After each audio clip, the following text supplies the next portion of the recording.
Welcome. So I think the good news from an Irish rugby perspective is that round 2 is upon us. I'm not sure any more post-mortems of round 1 are helpful at this stage. We know the kick chase was not good. That has been well established.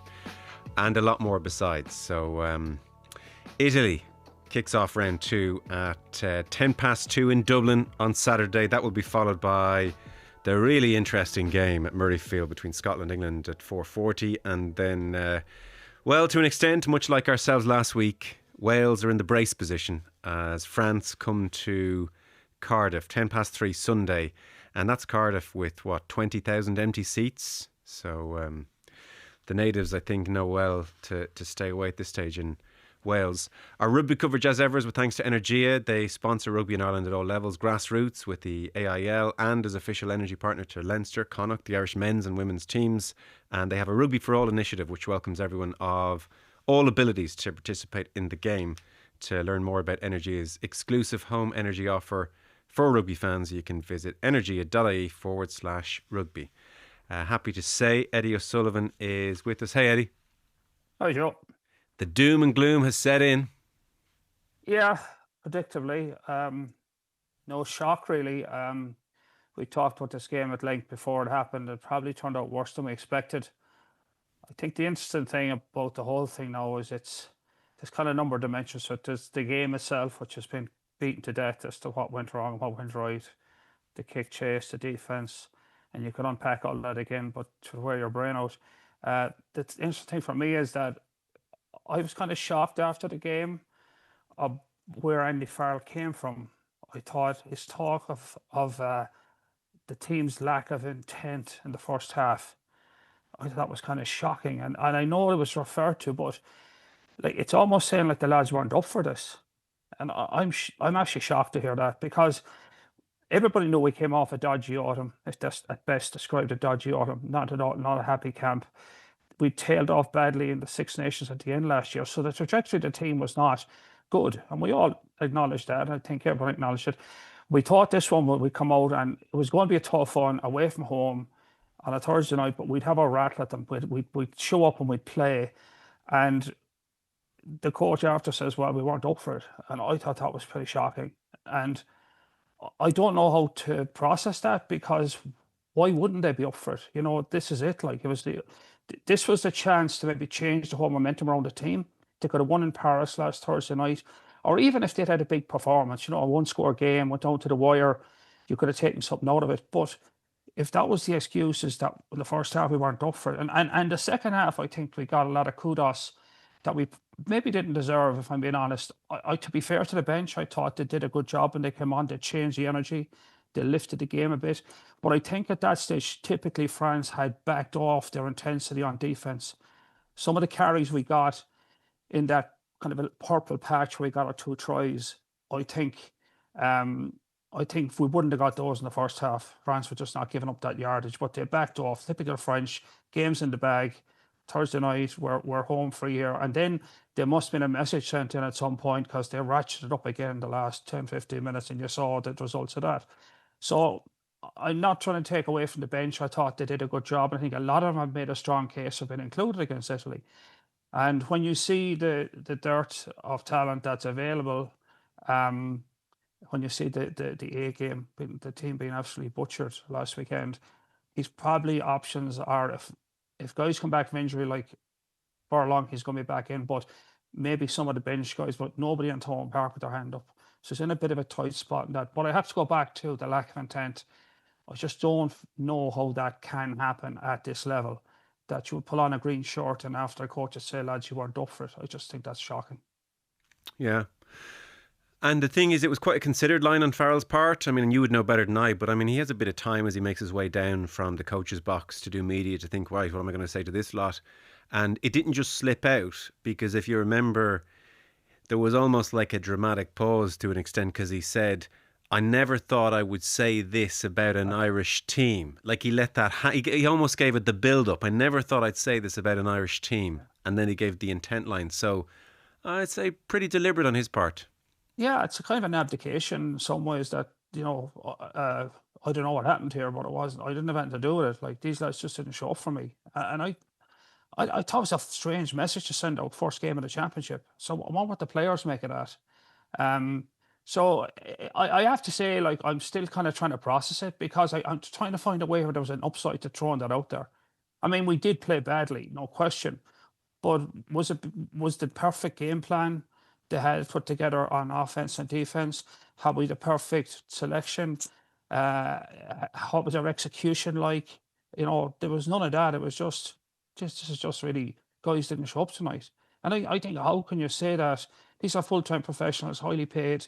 They've had the best preparation, you know, been in camp, and the last piece of jigsaw is they don't show up. I mean, I just thought that was crazy. So I don't know if he gets a pass on that. Like, maybe, and I think that kind of the new narrative now around the game, which is kind of striking, is that if you read all the pieces in the last couple of days, it's all about let's go back to root and branch. It's all David Humphrey's problem now. Dave's got to fix this. Like our pathways aren't working for us. Our under 20s aren't great, as good as they were. We're not bringing guys through. And even, you know, today in the Independent, it was about the project players or not have blown up in our face, you know. So suddenly this is not Andy Farrell's problem anymore. It's David Humphrey's problem. Mm. All I'd say is when I coached Ireland and we used to go to Paris in my day back in the early noughties with trepidation. That was a very good French team. And we took a couple of hidings. I don't remember anybody coming out the following week and saying that was the fault of the RFU. I know I was getting 2 barrels from everybody, is not getting the job done. And I thought that was okay. It was my job and I didn't get it done. Although it was a tough job. But suddenly we're pivoting away here that we're writing off this team now, and it's a now root and branch review of Irish rugby. So I just think, where have we gone in a matter of a couple of months from, you know, a team that we thought maybe could pull things around again to now the whole system is falling apart? Yeah. I just don't get it. Yeah, it's interesting. I think it's because Farrell has a huge amount of credit in the bank because of the job he did, not least in the build up to 23 across 22. So there's a sense, well, look, this guy's not the problem. Very obviously, he's not the problem. The players have been effusive about him, you know, above and beyond the normal, above and beyond what you have to be when you're talking publicly. And obviously, the Lions was successful. So I think there's a sense of, well, you can't just suddenly turn around now and say, God, that Farrell's rubbish. And equally, I think there's a recognition that the team is just aging before our eyes quite rapidly, be that because of miles on the legs in some cases or just their actual ages, and who can Farrell pick? You know, it's not like we have 6 or 7 or 8 kind of cause du jours who you're saying, how is Farrell ignoring this guy? You know, he's tearing it up in Europe, he's tearing it up in the URC. Nobody's pointing to the saviours coming over the hill. And so that's why I think the conversation has kind of gone from spotlight on Farrell, no, don't think so. Spotlight on selection issues, don't think so. Actually, there's no one. And then that's where you get to, well, this is a structural issue. So I think that's kind of how the conversation has evolved. And again, don't get me wrong. I'm not suggesting that Farrell has suddenly, you know, fallen off a cliff as a coach. I mean, the guy has a really good CV. He's delivered really well for us. He had a very patchy start. I thought he got a pretty easy ride early doors, but he got it together. The team came together. It was a fantastic Irish team. Let's be honest, at the peak of their powers was the World Cup. That was probably one of the best performances of an Irish team. You could say in the professional era, it was phenomenal against New Zealand. They went within, you know, a guy's knee of scoring and getting into the quarterfinal or semi-final. But and that beat it as may, but it suddenly can't be not his problem either. Like, can't suddenly go from, you know, because if I'm coaching a team and they don't show up, it's actually my problem. What did I get wrong in the preparation? That, like, guys go out and you can have 2 or 3 guys have a bad game, but this was across the board. It was a very poor performance. I would dive into it and say the selection I thought was not a great selection. I know his hands were tied with injuries, but where we were all panicking was in the front row, and we actually got away with it there. Now, I wouldn't say we blew the doors off, but we survived a lot better than we thought. I think the first half, a lot of the scrums, the referee got the ball out of there quickly. He didn't want to get into a dogfight on penalties. So we survived there well, and they credit for that. And the guys who went in there held their end up. But I thought the selection, I thought, like, someone like, why was Jack Conan not in that back row? You know, Jack Conan is a guy who's been in the trenches for years and done a great job. You know, there's a few selections you could kick around. You know, Ty Byrne looked tired. I mean, the guy is a phenomenal player, but he looks like his form, he's just gotten beaten to death between Ireland, the Lions, and Munster. He's a one-man show in Munster. Like, was that the best selection going into Paris? Was Prendergast who's a really good player, a really good footballer, but he going into a game, he's not a beast of a player. He got wiped out physically. The two French locks like just took us to the woodshed all night. They were all over the place. You know, Olivier was unbelievable. But like I just thought there could be a discussion on selection. Yeah. Thought tactically we were poor. Now I understand on the night it was a wet night and we had to kick, but our kicking game was a disaster. Like when you think about the way that played out, like we had kicked as much as France. It was like 39 or 40 kicks each. We kicked half our kicks were contestables. We went to the air and said we're going to win this back. And we just won back a third of them. Like France went to the air the same number of times, but only 10 of those were contestable, and they won 9 of them. So a kicking game, and if you're going to build your house on a kicking game and you're not recovering it and you're kicking to a team like France, well, hold on a minute. What do you think is going to happen here when they get the football and you kicked it away to them? You're asking for trouble, and by golly, do we get it? Defensively as well, like Jalabert's try at the scrum was shocking. I mean, how we set up defensively there, no one seemed to know who was picking up Jalabert. Was it like, in my view, there's different ways to skin that cat, but I would have said if Prendergast is going to mirror Jalabert, he's his man.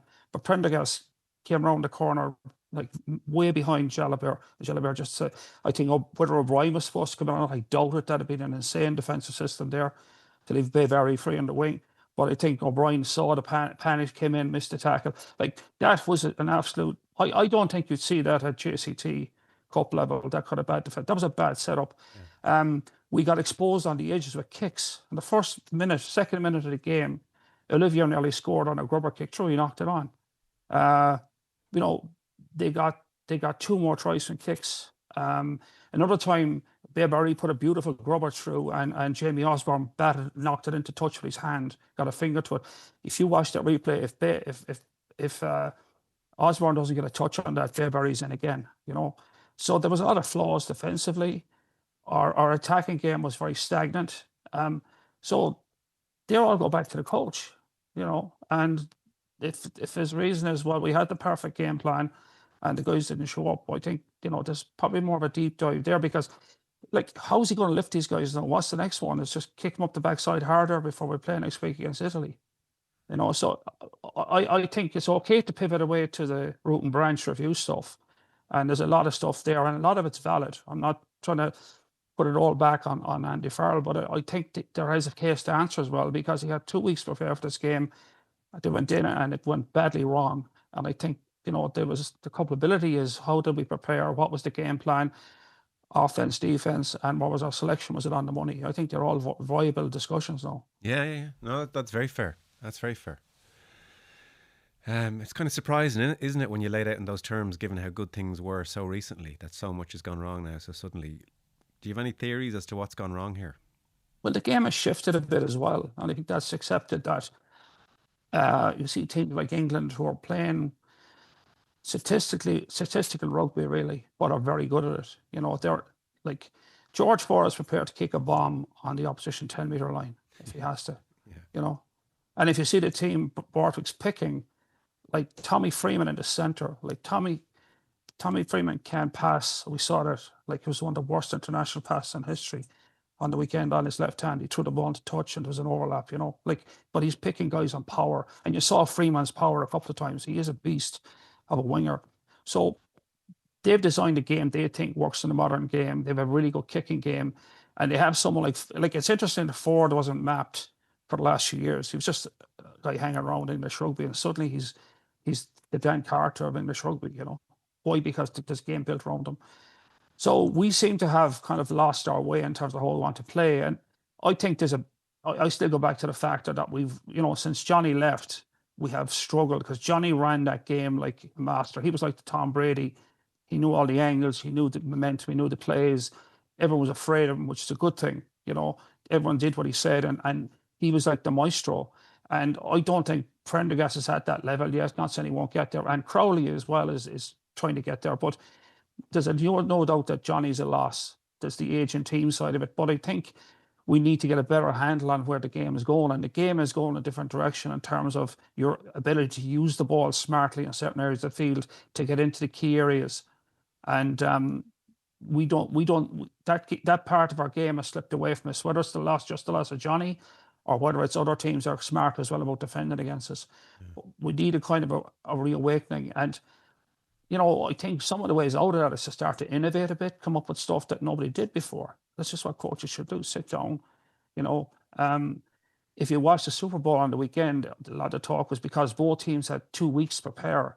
They were going to have stuff that nobody'd seen before because of extra time. It wasn't a regular week. And I don't think it's just Ireland, it's across the board. There's not too much innovation going on. And I think the way the game is set up at the moment, if we do the same as everybody else, we just have to be better at it on the day. Yeah. And that's very difficult now, the way defence is set up.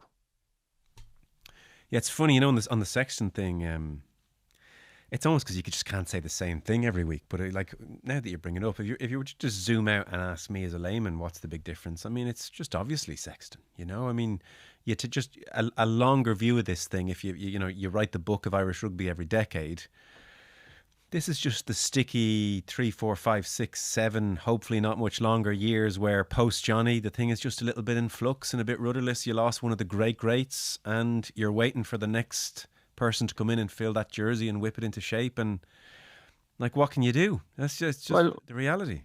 When you don't have someone like that, then you've got to change your strategy. You've got to find a different way to play the game. You can't say, well, we're going to just do the same thing that Johnny did until another Johnny shows up. But it sort of seems like we're not far off doing that, because if you remember in 20 and 21 when things weren't good, just before kind of lift off that England game in Dublin, the players, especially in 21, right through that Six Nations, the players were swearing publicly, you want to see training, there's something coming. It's coming. Yeah. It's coming. We believe in this. There's something coming.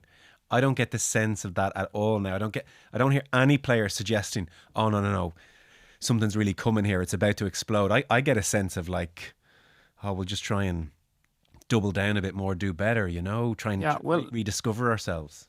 Well, just on that, I mean, you might remember this. We talked about in a few podcasts back there that Johnny had said, we're just trying to get up to speed on the new game. Yeah, there is something coming. Yeah. The kicking, and that we are now going to be up there with the best in the world, and we're going to see a shift. Yeah.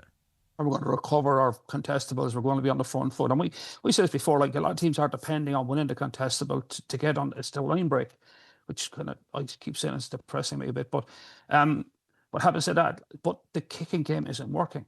It's not getting us where they want to be. And when it goes wrong against a team like France, now if we do that against Italy next week, we're not going to pay the same price. No way. No. Italy are not going to do to us what France did.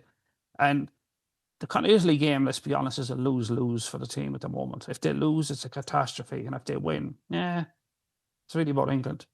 So they just got to get this out of the way. But the way they get it out of the way is kind of important, Joe. They need to... This Italian team is a decent team. They're very well coached. They have a really good strategy. They know what they're good at. The one thing that kills them is their discipline is shocking. I mean, you saw every time they had an extended period of defence on Saturday, they give up a penalty. So, to beat Italy, just get into their third of the field and hold on to the football, and you're going to get access all day. And, you will beat them up well. So I'm thinking this week is we will be kicking on the weekend. We will be trying to keep the ball out of our half. We will be keeping them locked in their third of the field and wear them down. So I think that's not going to be rocket science to put Italy to the sword. Yeah. But if for some reason that didn't work out, that'd be really bad. But I still think going to Twickenham, we're going to have to come up with something a little different, or it could be really ugly. So would you, if I said to you that the feeling in the camp, taking Sexton's comments in November about, listen, the kicking game, we're getting to grips with it. They may well say, look, France away, the kick chase wasn't good. We didn't have numbers and support. The likes of O'Brien, Stockdale didn't get up enough, bat the ball back enough. But also, that's a small sample size. You're judging us on 10, 12 kick chases, contestables. So we're going to continue to work on that. We're going to double down on that. Very, very easy for us to win half, maybe even 60, 70% of those kick chases sometime very, very soon. That gets us moving up the pitch. And from there, we can start to play a little bit. And we'll still put stuff together in the opposition half. I think when O'Brien won that one kick chase in the first half, it did kind of culminate in Prendergast almost kind of in a foot race, I think, with Olivan. And, it was something. It was a threat for a moment. So if they said to you, listen, kick chase blew up in our face in Paris, We're doubling down on that. We're going to get better at that. Paris was a small sample size. That is our game plan going to Twickenham. Would that seem bonkers to you, or is that about right? Well, in terms of beating England, I don't think it's a good game plan because England are very good in the air and they deal with the high ball very well. And they're very athletic. So what you're doing is you're going toe to toe with a team and you're taking them on what they're actually good at. My philosophy would never do that. Never play a team what they're good at. Take them out of their comfort zone. And I think it could work against Italy. The Italy wings, the Italy left wing, he's a bit of a finisher, but Ioane. Yeah, he's a disaster under the high ball. We saw that in the weekend. But we may have dividends there. But if you're going fast forward to England, and I know watching you on the panel on the weekend with the lads, and Connor was saying, that those contestables, broke the wrong way for us. And my point is, really go to Paris and you're playing a 50-50 game then. You're just kicking the ball in the air and home. We get 50% here where we might be all right. It's not kind of percentage rugby if you're hoping on a 50% break. So I just think they need to innovate a little. I mean, ideally, I would say, given the situation at the moment, I would like to see Prendergast, and Jack on the field together. I mean, Jack Crowley is a really good playmaker, and Prendergast, put two playmakers on the field, split the field in two, play centre line rugby. Suddenly, teams are looking at you differently. You still have kick options to the corner off both ends. Crowley's played at full back. There would be risks putting him back there because he's not his raison d'etre to be a full back. But in terms of attack, you could figure ways around it. But I think it needs something like that to kind of shift the gear, take us out of where we are. It's almost at the moment where it's almost predictable and not predictably good. Yeah. And I think that's we need an energy shift for the team. And I still, to be fair to everybody, they're still struggling with a lot of injuries. They're still working guys to get back in. Yeah. But I don't know if everybody comes back, suddenly everything clicks into gear and we're off to the races again. I don't see that, to be fair. That's an interesting one. Sort of a money ball. We can't replace Sexton. Let's replace him in the aggregate. Because to be fair, even when Harry Byrne comes on for Leinster alongside Prendergast, there's a bit more pizzazz and they can dovetail quite well. And we saw it obviously a little bit. And so you're kind of saying, listen, we're not running over teams. Like being solely reliant on the air, it's working for England, but they're well set up to do that and have been at it for a long time. We need to start playing a bit of ball, basically. We got to start being a little bit kind of thoughtful about this again. Our ball retention is very good. We are pretty good at the breakdown. We don't turn over a lot of ball. Again, even the other night, I think our turnover, we basically, our conversion rate at the ruck was over 90%. Although, sorry to interrupt, and you go back to November 24, which for me is when this slide just very obviously started happening with this team. That first night against New Zealand, where Crowley started and then didn't go well and never played again, and Crowley and Kieran Frawley was kind of done for as well. Something like 28 handling errors that night. Yeah. The quality of catch pass, that razor sharpness to Ireland's catch pass, I think that has kind of just dipped. It's dipped, yeah. And there was a good discussion about that on the weekend. I think again on your panel on Virgin, it was about. I didn't want to bring that up because currently, right now, the South African media is torching us alive. Sure. The headlines are they blame it all on Nienaber, which is not the case. We were just in the context of catch pass pointing the shift in Leinster DNA. Yeah, I don't think we should kind of hang around Nienaber's neck either because he's doing his job. Yeah. His own business, fix Ireland problems. But there is a question that our skill set has dipped in the pass catch area and our decision making in that pass catch area. And straight up, that is not Andy Farrell's problem to fix. Like, let's be honest here. Like, if your team are dropping passes at international, you don't have access to them to fix that. Yeah. Like, you're not going to fix a pass catch problem in a few weeks. It's something that has to be ingrained. But there is a dip there as well. And I'm so sorry to interrupt on that, but just to knit another point we made together. I promise you, coaches have to do their thing, but players have to take responsibility. And this is based on what other players have said about him. That's not happening if Johnny Sexton's on the pitch. I feel certain of it. In training, you're getting bowled out of it. and double so. And it was interesting. Conor Murray at the weekend said, when we sort of said, like, does Sam Prendergast get, was he called out if there's a tackle he really should make and doesn't? And Conor said, oh look, we don't have that culture anymore. We don't do that to each other. And I did think to myself, Johnny Sexton bloody would. And I know he's still in the camp, but I think as a coach, Johnny doesn't feel empowered the way he would to go off on someone if he was a player. Absolutely not. He's not even within earshot of guys when they make the mistake. The best times to rectify his mindset is when it happens on the field. You get an earful. Yeah. Or in training, I think Sexton day after day after, and that compounds, and that's why it's a slow, gradual kind of sloppiness. I suspect it's just a working theory, but it sort of tallies. But I think as well, the shape that we play off of as well is everything goes through the 10 really, or the 9, but mostly the 10. And teams are wising up on that now. And it's just the case across the board. That's why the game has shifted away to a kicking game, because teams are finding it really hard to break down defences on this shape, this 1-3-3-1 shape they play, because it's very predictable. I mean, I can tell you 2 rocks out what's going to happen next. Right. Because you can see the shape, you can see what guys are lining up.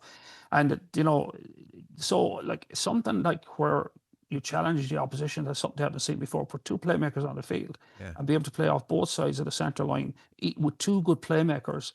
And suddenly as well, like there's more skill in the middle of the field for you, So I just think at the moment that wouldn't. If I saw that selection, I'd be delighted. I think this is a shift. We're going to see something here. I'm not going to come out and do something different. And I think where we are, we probably need that gear shift, and it has to be something different. I think if we go to England with the same, and I'm not trying to write off the Italy game. I mean, I'm assuming we'll beat Italy. And we can beat Italy playing like we always play. I think it doesn't have to be, but if we go to Twickenham and we play like we always play, the same, the contestables, the same 1-2-3-1 shape, I think we're going to find it exceptionally difficult to get a result there. And as you see with these big teams, now, Joe, if it goes a little bit wrong, it can go very wrong. Like it doesn't have to tilt much away from you, and it looks very ugly. And if England win in Murrayfield, they're going to be on a roll. They're going to be bursting. They'll see Grand Slam written all over it. They'll be happy to play France at the end for all chips, and they're not going to see anybody getting between that and them. So they won't underestimate us a fraction. There'll be no shock factor unless we bring a shock factor, which could be a whole different tactical approach, that gets them, off guard on the day. And can I ask then, say you're in a coaching meeting and someone has suggested the 2 playmakers in Crowley and Prendergast, just to kind of even tease that out for a second. I presume McCluskey, you want to leave him at 12. Does that mean Crowley is going to 15? What would be the strongest argument against that, if you had suggested that? The only strongest argument against it is on the other side of the football. Is where Crowley plugs in on D. If you're happy to leave him in the backfield on D, it doesn't change anything. Okay. But if you're worried about maybe him in the air, if he's going to get bombed. But again, I don't see any evidence that Crowley can't function defensively at 15. But you could shift him. Let's just Jordan Faye's play even. You could shift it so that you could plug him into the midfield somewhere. You could drop. You could easily drop Osborne back into full back position and put Ringrose on. There's ways around it in the Faye's defence. Okay. So it's.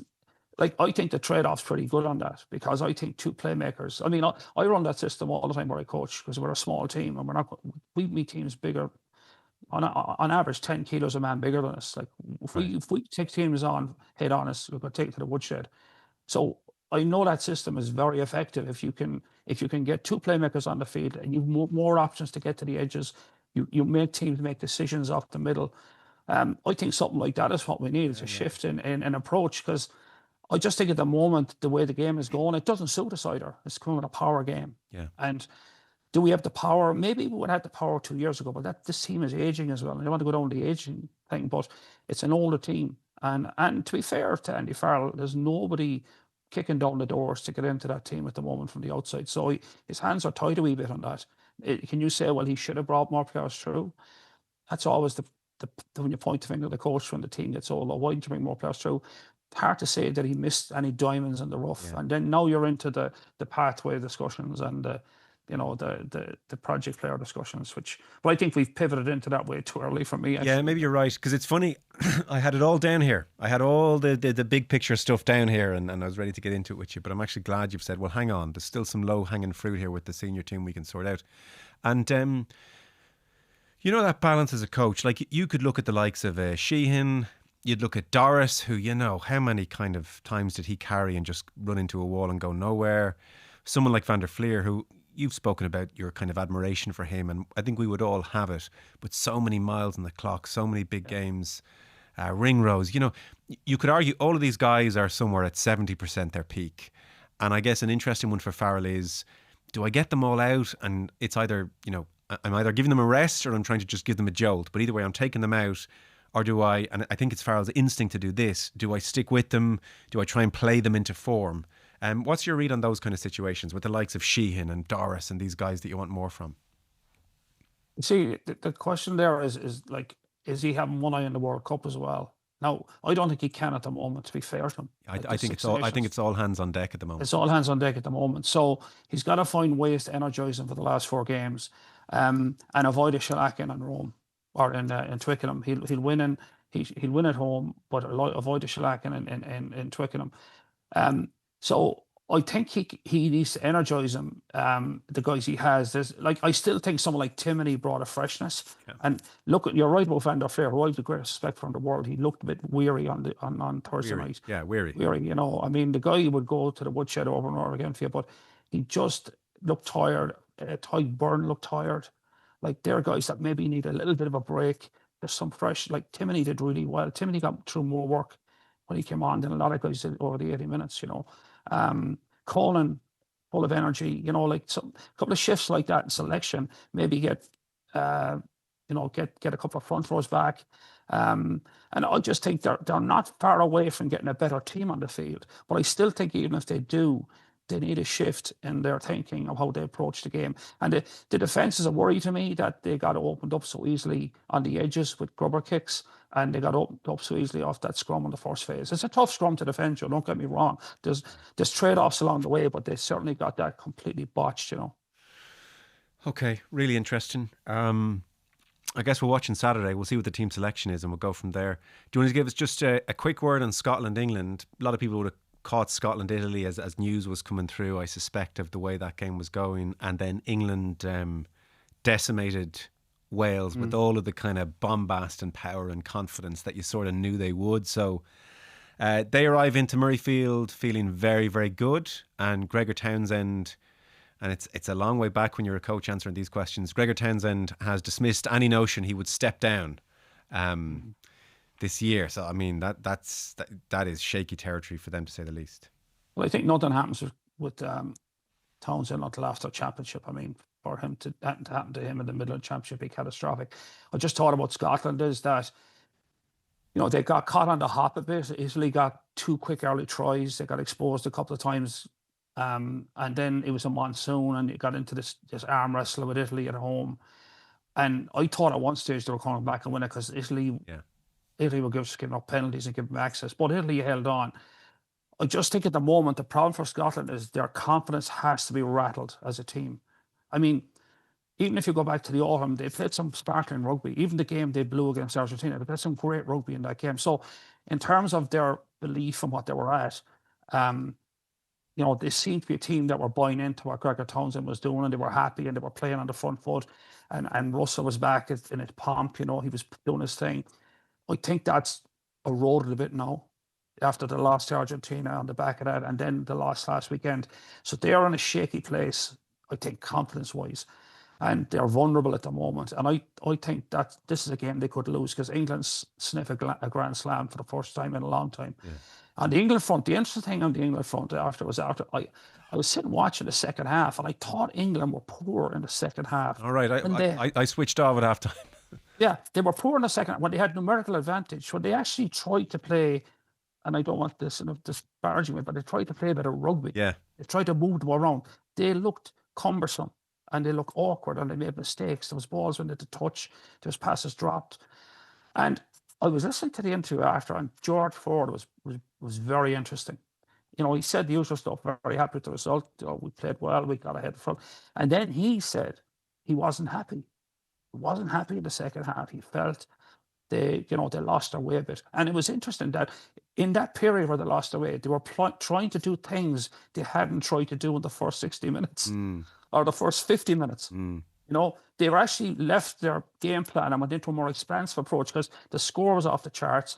They was 15 against 13. You had to try and move the ball, and they looked cumbersome and awkward. So it's interesting that, like, I can imagine Borwick saying, like, I don't care how many defenders on the field, we're going to play the game this way. This is what works for us. Yeah. So it'd be interesting to see, how that works out. But I would fear for Scotland. It's going to be like one of those do or die games now at Murrayfield for Scotland. The old enemy coming up and Florida, Scotland, they'll be bursting their lungs with that. But I just feel that Scotland at the moment are their confidence is rattled a bit. And they are pretty much a confidence team. They're 10 as a confidence guy. And if he's a poor game again, if he doesn't get in the front foot and start, letting his pulling the strings role as he does very well, and England will be aware that they'll try and stop. They'll take him out of the game in the sense of not anything wrong or done. They'll just shut him down. And they'll look to push him into places where he'll force the game and make mistakes. And then then he gets into a bit of a spiral of decline. So I do worry for Scotland against England. I think England are on a roll at the moment, and I think they'll get that done. Italy, Wales, France, toss a coin. Yeah. Toss a coin. Yeah. Brilliant. Thanks so much. Sorry, take that out. Sure. Italy. Sorry, it was I got that wrong there. Leave a pause and we'll do the edit. Go ahead. So, and then, the last game, France Wales, just like carnage. I predict in Cardiff. Although when the French get too cocky, sometimes I can't see them losing, but it mightn't be the carnage everyone expects. Hopefully for Wales, not. Yeah. Okay, Eddie, that's spot on. Brilliant stuff. Thanks so much.